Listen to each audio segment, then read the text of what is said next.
My name is Michael.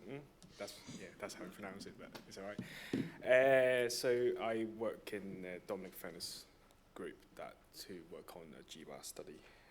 So just want to re-emphasize that how important or how much of there's a clear role that genetics play, a very important role in the development of Dupuytrens. And so about a couple of years ago, 3 years ago, that Capstick et al. That published a paper comparing siblings and compare siblings in the population and with the control in the populations, that showing this is 4.5 times more likely to inherit Dupuytrens.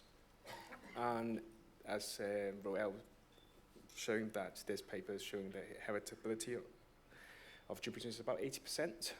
And so, as you can see, that's very hard evidence that genetics play a key role in the pathogenesis of Dupuytrens. And however, that you bear that in mind that we have still about 20% that is not genetic factors.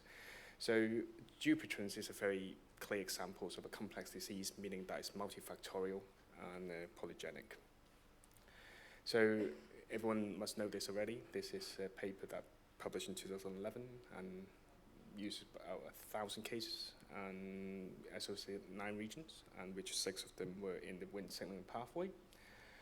So we expanded this study by increasing the sample size in hoping to find more functional variants, because as Roel suggested, that you need big sample size to identify more variants. So what we did, we collected 4,000 cases and about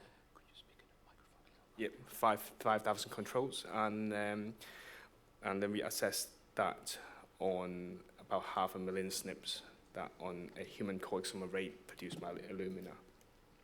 So this is the results of our discovery phase, that we successfully replicated 8 regions from the Doman's paper. And then we identified 4 new regions that reach genome-wide significance level. And then we also identified another 20 new suggestive regions. So like all good scientists would do, you would repeat your experiment. So we replicated our samples with the help of our collaborators, Paul Worker and Hans Hennies. We collected a total of 4,000 samples, and they are, the samples are from the UK, Germany, and Groningen. And then after we replicated our results, we amalgamated our discovery cohort with the replication and produced a meta-analysis, which have a grand total of about 8,000 cases and 12,000 controls. So this is the results of our meta-analysis, and showing the all genome-wide significant variants. So we have successfully replicated all 9 regions that published in the New England Journal of Medicine by Domans et al. And we identified another new 15 variants. So, and we then categorized these all the associated hits into 4 different groups. So we can see that these genes are involved into the cell differentiation and proliferation.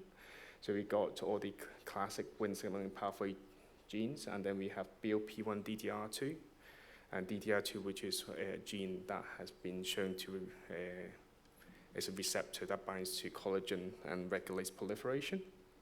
And then we have the matrix remodeling regulations. So we have Aggrecan, MMP14, and DDR2 again. And then we have the inflammation group, which is TAP2, which is a TGF-beta tyrosine kinase. And we have GCKR, which plays a role in the TNF-alpha pathway. We have a whole host of transcriptional factors as well. So just want to show you our GWAS results in our discovery cohort. So on the left-hand side is a quantile plot, where we plotted the observed p-value against the expected to show there's no confounder bias. And on the right-hand side, we have the Manhattan plot, just plotted the same observed p-value of chromosome by chromosomes. So in the interest of time, I want to show you two of our hits. So this one is the most significant with the in the meta-analysis we got p times 3.35 times 10 to minus 91. And this variant is located, surrounded by two genes, which are SFRP4 and UPTR1. And we want to know that if this variant affects the RNA expression of.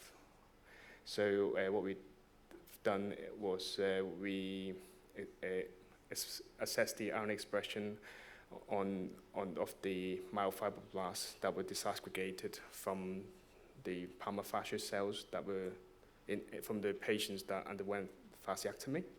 So on the right-hand side, you can see there's a fourfold, almost fivefold difference between the risk allele TT and the protective allele CC, showing that our variant affects the expression of SFRP4.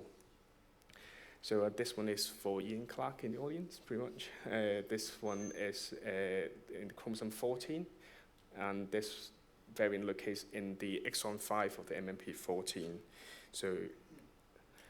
So far we have replicated all regions identified in the previous GWAS study, and we have identified another 15 associated regions, and we showed that SFRP4 is differentially expressed between genotypes. So I'll acknowledge the BSH consortium, the Dutch and German Dupuytren study group. I'd like to thank Jagdeep and his group members, and Elisa Guinea and her lab member Lorraine that help us with the bioinformatics. Thank you.